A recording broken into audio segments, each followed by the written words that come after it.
പീഡനക്കേസിൽ വിചാരണയ്ക്ക് കാത്തുനിൽക്കാതെ സൈജു സ്വയം ജീവിതം അവസാനിപ്പിച്ചു. വനിതാ ഡോക്ടർ നൽകിയ പീഡന കേസ് അടുത്ത മാസം പരിഗണിക്കാനിരിക്കുകയായിരുന്നു. അതിനിടയിലാണ് മുൻ CI SP സൈജുവിനെ തൂങ്ങി മരിച്ച നിലയിൽ കണ്ടെത്തിയത്. ബുധനാഴ്ച രാവിലെയായിരുന്നു കൊച്ചി അംബേദ്കർ സ്റ്റേഡിയത്തിനടുത്തുള്ള മരത്തിൽ തൂങ്ങി മരിച്ച നിലയിൽ സൈജുവിന്റെ മൃതദേഹം കണ്ടെത്തിയത്. തിങ്കളാഴ്ചയാണ് സൈജുവിന്റെ മുൻകൂർ ജാമ്യം ഹൈക്കോടതി റദ്ദാക്കിയത്. വ്യാജരേഖകൾ സമർപ്പിച്ചാണ് മുൻകൂർ ജാമ്യം നേടിയതെന്ന് വ്യക്തമാക്കിയാണ് ജാമ്യം റദ്ദാക്കിയത്. 2022 മെയ് 5-നാണ് സൈജുവിന് മുൻകൂർ ജാമ്യം ലഭിച്ചത്.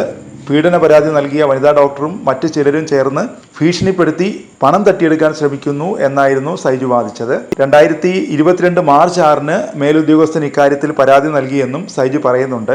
ഇത് തെളിയിക്കാനായി സൈജു തയ്യാറാക്കിയ രേഖയാണ് പിന്നീട് വ്യാജമാണെന്ന് തെളിഞ്ഞത്. സൈജുവിന് ജാമ്യം അനുവദിക്കാൻ 2022 കോടതി പ്രധാനമായും ആശ്രയിച്ചതും ഈ രേഖയായിരുന്നു. 2022 മാർച്ച് 6-ന് സൈജു SHO ആയിരുന്ന മലയൻകീഴ് സ്റ്റേഷനിലെ റൈറ്റർ തയ്യാറാക്കിയ GD ആയിരുന്നു വ്യാജമെന്ന് തെളിഞ്ഞത്.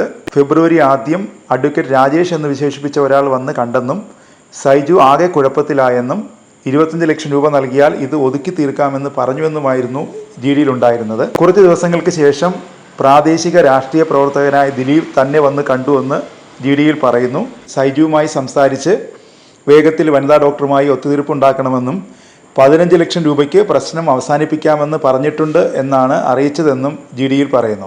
വനിതാ ഡോക്ടർ പീഡന പരാതിയുമായി മുന്നോട്ട് പോയതോടെയാണ് സൈജു മുൻകൂർ ജാമ്യത്തിനായി ഹൈക്കോടതിയെ സമീപിച്ചത്. തന്റെ വാദം തെളിയിക്കാനായി GDയും സമർപ്പിച്ചു. ഹൈക്കോടതി ജാമ്യം അനുവദിക്കുകയും ചെയ്തു. പിന്നീട് വനിതാ ഡോക്ടർ തന്നെയാണ് കോടതിയിൽ സമർപ്പിച്ച GDയിലെ വിവരങ്ങൾ വ്യാജമാണെന്ന് പരാതി നൽകിയത്. കേസന്വേഷണം ഒടുവിൽ ക്രൈംബ്രാഞ്ചിലെത്തി. ഇതിനിടെ സൈജുവിനെ എറണാകുളം കൺട്രോൾ റൂം ഇൻസ്പെക്ടറായി സ്ഥലം മാറ്റിയിരുന്നു. അന്വേഷണം ആരംഭിച്ച ക്രൈംബ്രാഞ്ച് ഒടുവിൽ GDയിലെ വിവരങ്ങൾ വ്യാജമാണ് എന്ന് കണ്ടെത്തി.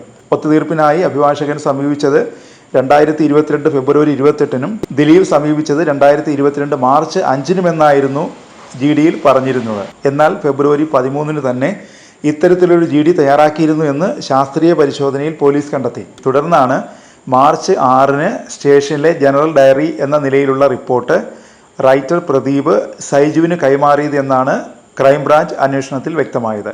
താൻ ആർക്കു വേണ്ടിയും ഒത്തുതീർപ്പ് നടത്തിയിട്ടില്ല എന്നാണ് പ്രാദേശിക രാഷ്ട്രീയ നേതാവായ ദിലീപ് ക്രൈംബ്രാഞ്ചിന് നൽകിയ മൊഴി. അഭിഭാഷകൻ സമീപിച്ചു എന്നത് കെട്ടുകഥയാണെന്നും ഇതിൽ പറയുന്ന അഡ്വക്കേറ്റ് രാജേഷ് എന്നത് സൈജുവിന് വേണ്ടി പ്രദീപ് സൃഷ്ടിച്ച സാങ്കല്പിക കഥാപാത്രമാണെന്നും ക്രൈംബ്രാഞ്ച് DYSP വ്യക്തമാക്കിയിരുന്നു. ഈ അന്വേഷണം പൂർത്തിയായതോടെ 2022 നവംബറിൽ സൈജു സസ്പെൻഷനിലായി. CPO പ്രദീപിനെയും സസ്പെൻഡ് ചെയ്തിരുന്നു. ജാമ്യം റദ്ദാക്കണമെന്ന ഹർജി പരിഗണിച്ചപ്പോൾ വ്യാജമായി തെളിവ് നിർമ്മിച്ചതിനെക്കുറിച്ചുള്ള ക്രൈംബ്രാഞ്ച് അന്വേഷണ റിപ്പോർട്ടും കോടതി തെളിവായി എടുത്തു. ജാമ്യത്തിലിരിക്കെ സൈജുവിനെതിരെ 2 കേസുകൾ കൂടി രജിസ്റ്റർ ചെയ്തിരുന്നു എന്നതും കോടതി ഹർജി പരിഗണിച്ചപ്പോൾ കണക്കിലെടുത്തു. തിരുവനന്തപുരം ജില്ലയിലെ മലയൻകീഴ് പോലീസ് സ്റ്റേഷനിൽ SHO ആയിരിക്കുമ്പോഴാണ് സൈജുവിനെതിരെ ആദ്യ പീഡന പരാതി ഉയർന്നത്. വിവാഹ വാഗ്ദാനം നൽകി നിരന്തരം പീഡിപ്പിച്ചെന്നും പണം തട്ടിയെടുത്തെന്നുമായിരുന്നു ഒരു പരാതി. വിദേശത്ത് നിന്ന് തിരിച്ചെത്തിയ ഡോക്ടർ തൻ്റെ ഉടമസ്ഥതയിലുള്ള ഒരു കടമുറി ഒഴിപ്പിക്കാൻ സൈജുവിൻ്റെ സഹായം തേടിയതോടെയാണ് തുടക്കം. കടമുറി ഒഴിപ്പിച്ച സൈജു വനിതാ ഡോക്ടറുമായി അടുപ്പത്തിലായെന്നാണ് പറയുന്നത്. ഡോക്ടറുടെ വീട് സന്ദർശിക്കാറുണ്ടായിരുന്ന സൈജു ഒരിക്കൽ ശസ്ത്രക്രിയയ്ക്ക് വിധേയയായി കഴിഞ്ഞിരുന്ന ഡോക്ടറെ പീഡിപ്പിക്കുകയും ഭീഷണിപ്പെടുത്തുകയും ചെയ്തെന്നും പരാതിയിൽ പറയുന്നു. പിന്നീട് വിവാഹ വാഗ്ദാനം നൽകിയെന്നും പിന്മാറിയെന്നും വനിതാ ഡോക്ടറുടെ പരാതിയിൽ പറയുന്നുണ്ട്. ഇതിനിടയിൽ വനിതാ ഡോക്ടറും ഭർത്താവുമായി പിരിഞ്ഞു. വിവാഹം കഴിക്കാതെ സൈജുവിൻ്റെ ആഗ്രഹങ്ങൾക്ക് വഴങ്ങില്ലെന്ന നിലപാടെടുത്തതോടെ സൈജു ഉപദ്രവിക്കാൻ ശ്രമിക്കുന്നുവെന്ന് കാണിച്ച് യുവതി പരാതി നൽകുകയായിരുന്നു. ഈ കേസിൽ മുൻകൂർ ജാമ്യത്തിൽ നിൽക്കുമ്പോഴാണ് നെടുമങ്ങാട് സ്റ്റേഷനിലും സൈജുവിനെതിരെ പീഡനത്തിന് കേസെടുത്തത്. നെടുമങ്ങാട് സ്വദേശിനിയും കുടുംബ സുഹൃത്തുമായ യുവതിയാണ് പോലീസിൽ പരാതി നൽകിയത്. സൈജു തന്നെ നിരന്തരം പീഡിപ്പിച്ചിരുന്നു എന്നായിരുന്നു ഇവരുടെ പരാതി. ഈ കേസ് പിന്നീട് ഒത്തുതീർപ്പാക്കി. മുൻകൂർ ജാമ്യം റദ്ദാക്കുന്നതുമായി ബന്ധപ്പെട്ട് ഹൈക്കോടതി കേസ് പരിഗണിക്കുന്ന സാഹചര്യത്തിലാണ് സൈജു എറണാകുളത്ത് എത്തിയത് എന്നാണ് കരുതുന്നത്. അതിനിടെ താൻ നിരപരാധിയാണെന്നും കേസിൽ കുടുക്കുകയായിരുന്നു എന്നും പറയുന്ന കത്ത് സൈജുവിൻ്റെ ബാഗിൽ നിന്നും കണ്ടെത്തിയതായി സൂചനയുണ്ട്.